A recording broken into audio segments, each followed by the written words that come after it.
कभी कभी जिंदगी में ऐसा पल आता है जब कोई कुछ ऐसा कह देता है या कर देता है कि आप वहीं रुक जाते हैं।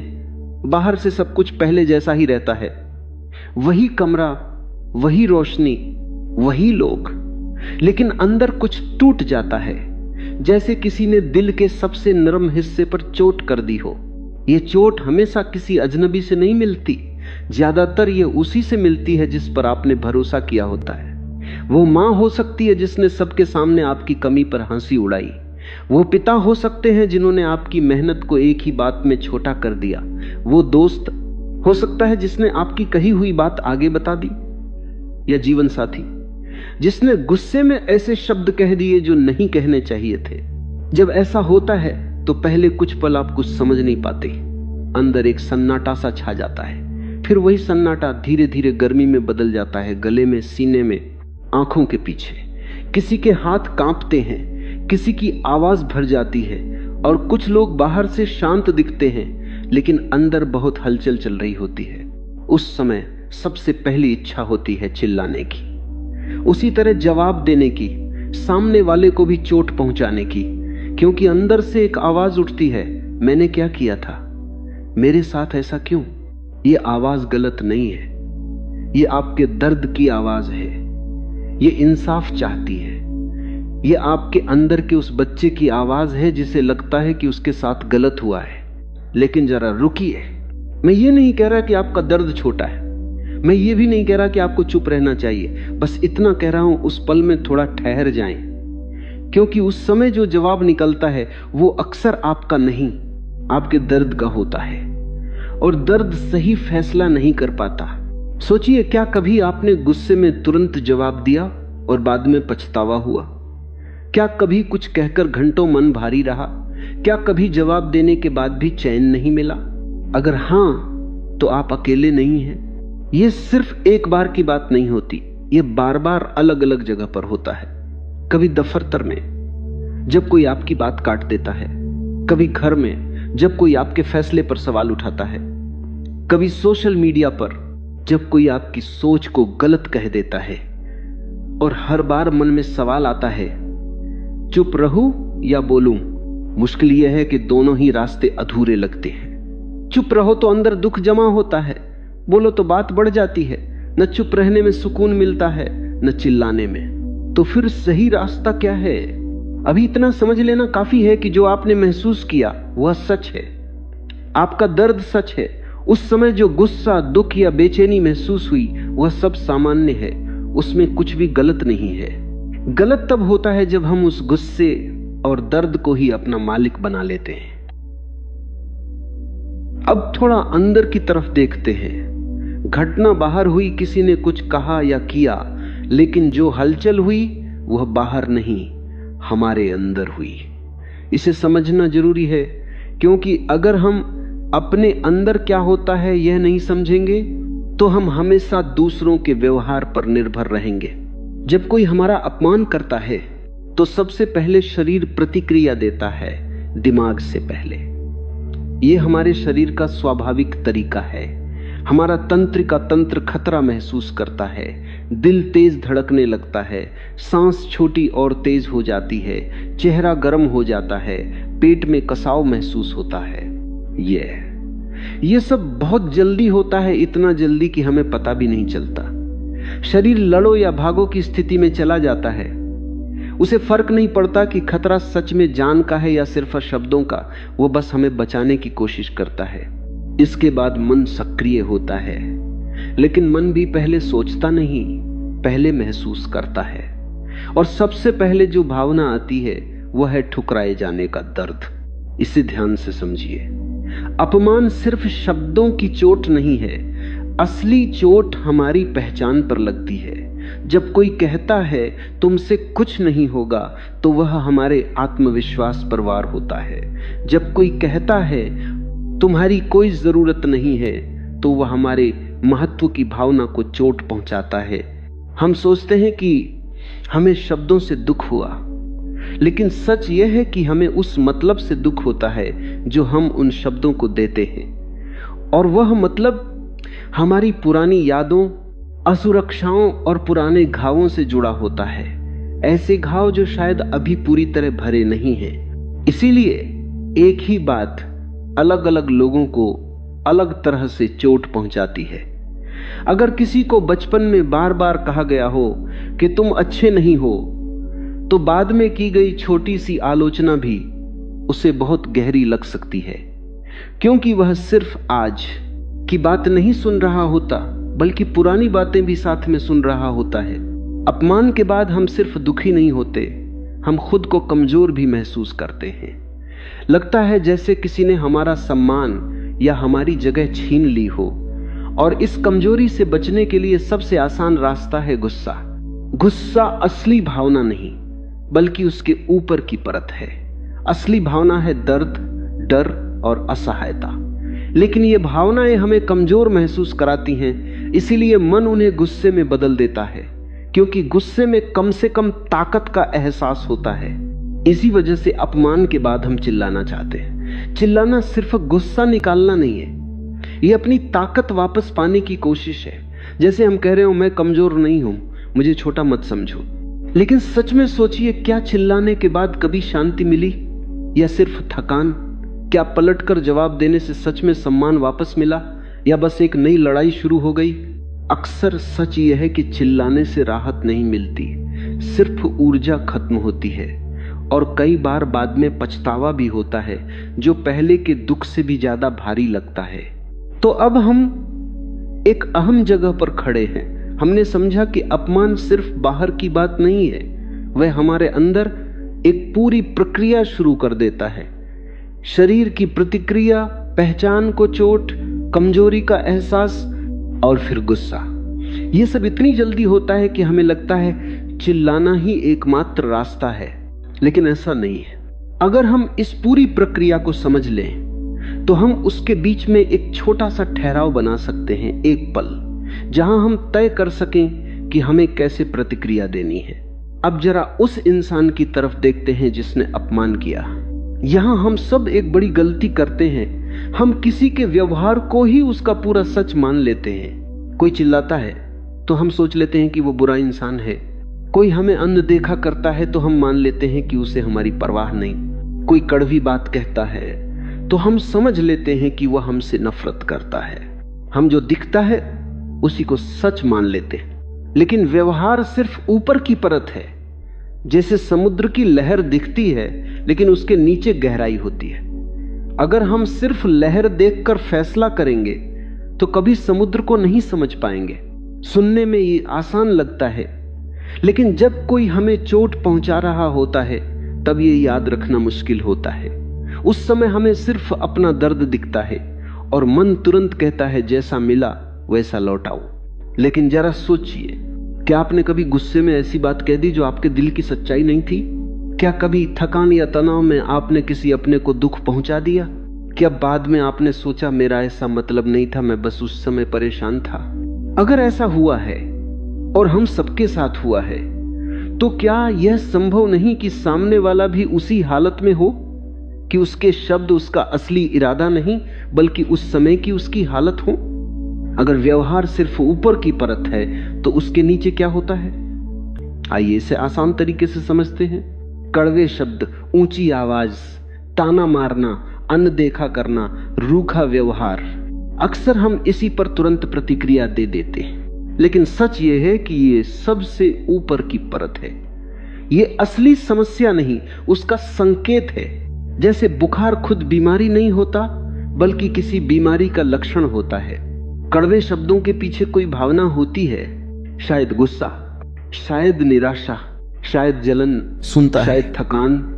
उदाहरण के लिए, एक मां अगर बच्चे पर चिल्ला देती है तो जरूरी नहीं कि वह बच्चे से नफरत करती हो सकता है वह बहुत थकी हुई हो।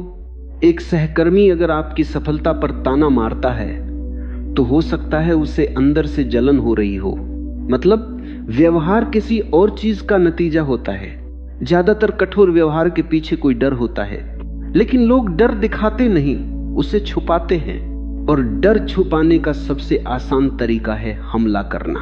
जो बॉस हमेशा दूसरों को छोटा दिखाता है, हो सकता है उसे खुद डर हो कि कहीं लोग उसकी कमी न देख लें, जो पति हर बात में पत्नी को कमतर बताता है, हो सकता है उसे खोने का डर हो।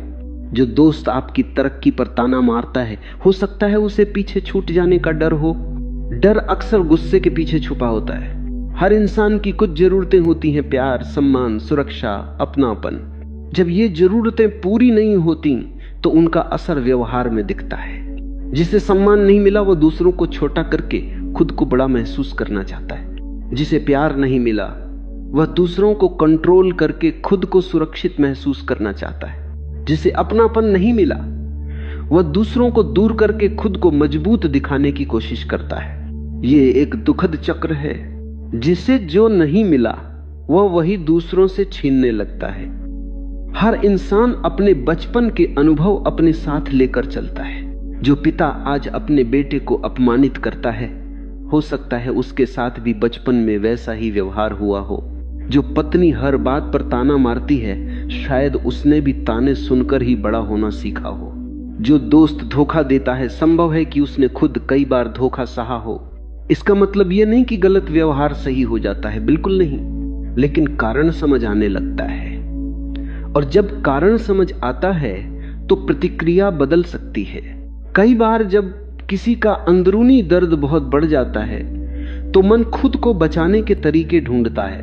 कोई अपनी कमी दूसरों पर डाल देता है, कोई अपने गलत व्यवहार के लिए बहाने बना लेता है, कोई अपनी भावनाएं दबाता रहता है जो बाद में अचानक फूट पड़ती हैं। कोई एक जगह का गुस्सा दूसरी जगह निकालता है। जब कोई आपको चोट पहुंचाता है, बहुत संभव है कि वह अपने दर्द से बचने की कोशिश कर रहा हो। वह आपको जानबूझकर चोट न पहुंचा रहा हो, बल्कि खुद से लड़ रहा हो। और एक सच्चाई यह भी है कि बहुत लोग जिन्हें हम कठोर समझते हैं, उन्हें पता ही नहीं होता कि वे चोट पहुंचा रहे हैं। उन्हें लगता है कि वे सही कर रहे हैं। जो पिता बच्चे को मजबूत बनाने के नाम पर डांटता है, उससे सच में लगता है कि वह अच्छा कर रहा है। जो बॉस कर्मचारियों को नीचा दिखाता है, उसे लगता है कि यही नेतृत्व है। समझ की कमी इंसान को जरूरी नहीं बुरा बनाए, लेकिन वह उसे अंधा बना देती है। और एक अंधे इंसान पर आप कितना गुस्सा करेंगे। और अगर और गहराई में जाएं तो हर इंसान के अंदर कहीं न कहीं एक सवाल चलता रहता है, क्या मैं काफी हूं? क्या मैं योग्य हूं? क्या मैं प्यार के लायक हूं?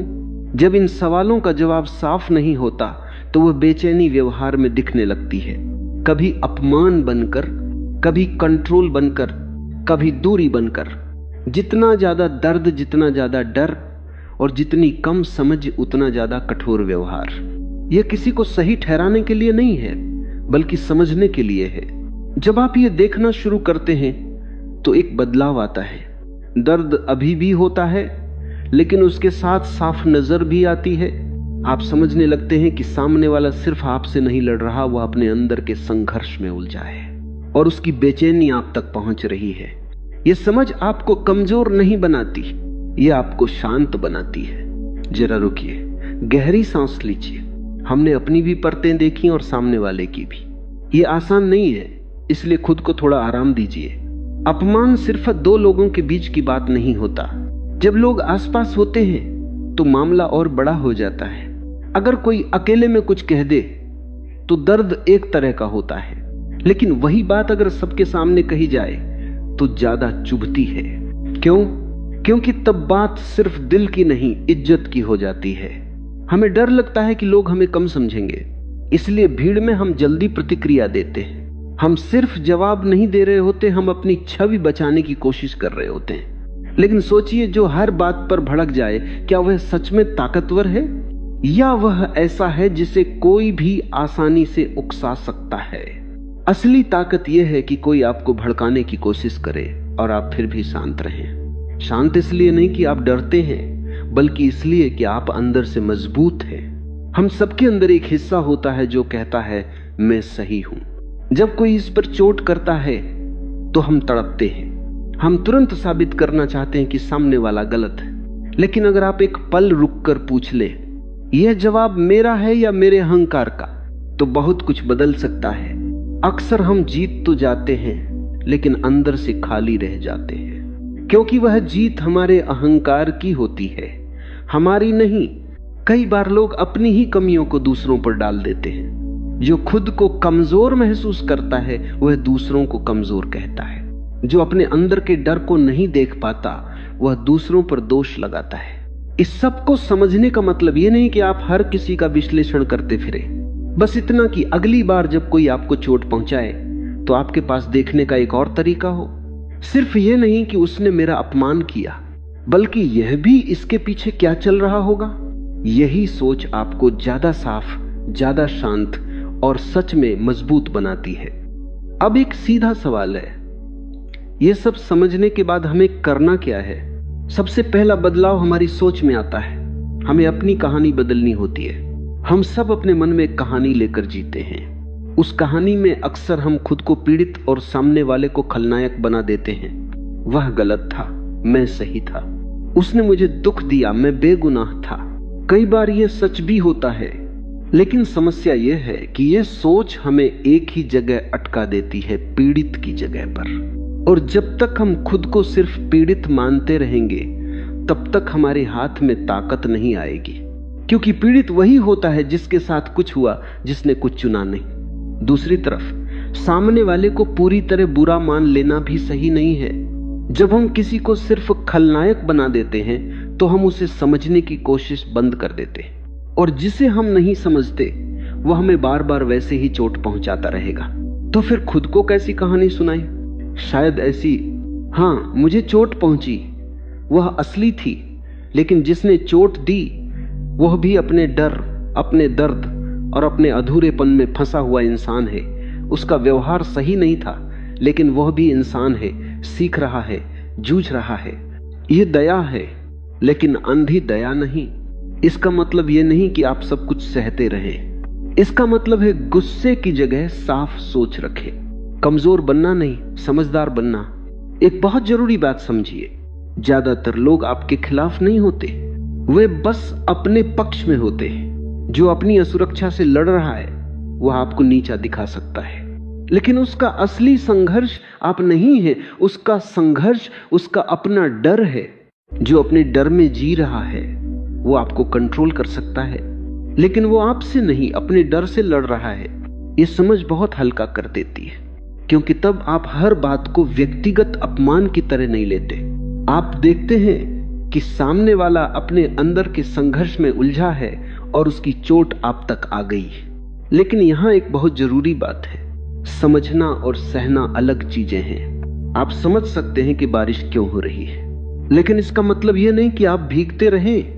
आप छाता लेते हैं, आप छत के नीचे चले जाते हैं। ठीक वैसे ही आप किसी के दर्द को समझ सकते हैं, लेकिन इसका मतलब यह नहीं कि आप उसके गलत व्यवहार को सहें। समझना आपकी समझदारी है, सीमा तय करना आपकी ताकत है। दोनों साथ चल सकते हैं। जरा रुकिए, क्या आपकी जिंदगी में कोई ऐसा रिश्ता है जहां आपने समझना और सहना एक जैसा समझ लिया, जहां आपने सामने वाले को इतना समझा कि खुद को भूल गए, जहां आप सहते रहे और धीरे धीरे अंदर से टूटते रहे? अगर ऐसा है तो अब समय है सीमाएं तय करने का, क्योंकि करुणा का मतलब खुद को मिटाना नहीं होता। करुणा का मतलब है साफ दिल, साफ दिमाग और मजबूत सीमाएं। बहुत हो गई गहराई। अब सीधा सवाल है, जब कोई अपमान करे तो करें क्या? मैं यहां कोई बड़ी बड़ी बातें नहीं कहूंगा, सब माफ कर दो या संत बन जाओ। यह सुनने में अच्छा लगता है, लेकिन उस समय काम नहीं आता जब दिल सच में दुख रहा हो। इसलिए बात सीधी और काम की होगी। सबसे पहले हर बात को तुरंत अपने ऊपर मत लीजिए। जब कोई कड़वा बोलता है तो मन में एक छोटा सा वाक्य दोहराइए, यह पूरी तरह मेरे बारे में नहीं है। हर बार यह सच नहीं होगा, लेकिन ज्यादातर बार होगा। दुख फिर भी होगा, लेकिन उसका बोझ हल्का हो जाएगा। उसने मुझे छोटा किया से वह खुद किसी परेशानी में है, यह सोच बदलते ही भीतर का तूफान थोड़ा शांत हो जाता है। दूसरी बात, तुरंत जवाब मत दीजिए। अपमान के ठीक बाद जो शब्द मुंह से निकलते हैं वे अक्सर सबसे गलत होते हैं। इसलिए रुकिए 5 सेकंड, 10 सेकंड, अगर संभव हो तो थोड़ा दूर हो जाइए, पानी पी लीजिए, गहरी सांस ले लीजिए। ये भागना नहीं है, ये खुद को उस गर्म हालत से बाहर लाना है जिसमें शरीर लड़ने के लिए तैयार हो चुका होता है। जब शरीर शांत होगा, तब मन साफ सोचेगा, और तब जो जवाब देंगे वह ज्यादा सही होगा। तीसरी बात, अगर जरूरी लगे तो बात कीजिए, लेकिन तरीके से। तुम हमेशा मेरा अपमान करते हो, कहने से सामने वाला बचाव में आ जाएगा। लेकिन अगर आप कहें, जब तुमने वह कहा तो मुझे बुरा लगा, तो आप अपनी भावना बता रहे हैं, हमला नहीं कर रहे। छोटा सा फर्क है, लेकिन असर बड़ा होता है। एक तरीका लड़ाई बढ़ाता है, दूसरा समझ का दरवाजा खोल सकता है। चौथी बात, साफ और शांत सीमा बनाइए। सीमा का मतलब है बिना चिल्लाए यह कहना कि क्या ठीक है और क्या नहीं। मैं तुम्हारी बात सुनना चाहता हूं, लेकिन इस लहजे में नहीं। या अगर हम शांति से बात करें तो मैं तैयार हूं। यह न हमला है, न हार मानना, यह खुद की इज्जत करना है। और याद रखिए, सीमा एक बार कह देने से हमेशा मान ली जाएगी ऐसा जरूरी नहीं। कभी कभी उसे बार बार शांत ढंग से दोहराना पड़ता है। और अगर बार बार समझाने के बाद भी सामने वाला नहीं बदलता, तो कभी कभी दूरी ही सही रास्ता होती है। खासकर तब जब बात किसी अपने की हो, यह फैसला बहुत कठिन होता है। लेकिन दूरी का मतलब नफरत नहीं है। दूरी का मतलब यह है कि आप खुद को टूटने से बचा रहे हैं। आप कह रहे हैं, मैं तुम्हें समझता हूं, लेकिन मैं खुद को खोने के लिए तैयार नहीं हूं। ये स्वार्थ नहीं है, ये आत्म सुरक्षा है। अपने होने का मतलब यह नहीं कि आप अपना अस्तित्व दांव पर लगा दें। आप किसी को चाह सकते हैं और फिर भी अपनी सीमाएं रख सकते हैं। दोनों साथ चल सकते हैं। जब अपमान हो तो यही रास्ता है, समझ रखें। जल्दबाजी न करें, साफ बोलें, सीमा तय करें, और जरूरत पड़े तो दूरी बनाएं। यह संत बनने का रास्ता नहीं है, यह मजबूत और संतुलित इंसान बनने का रास्ता है। आप बाहर की हर स्थिति को नियंत्रित नहीं कर सकते। आप नहीं बदल सकते कि लोग क्या कहेंगे, कैसे व्यवहार करेंगे, कब चोट पहुंचाएंगे। लेकिन आप यह तय कर सकते हैं कि उनकी बात आप तक कैसे पहुंचे, और पहुंचे भी या नहीं।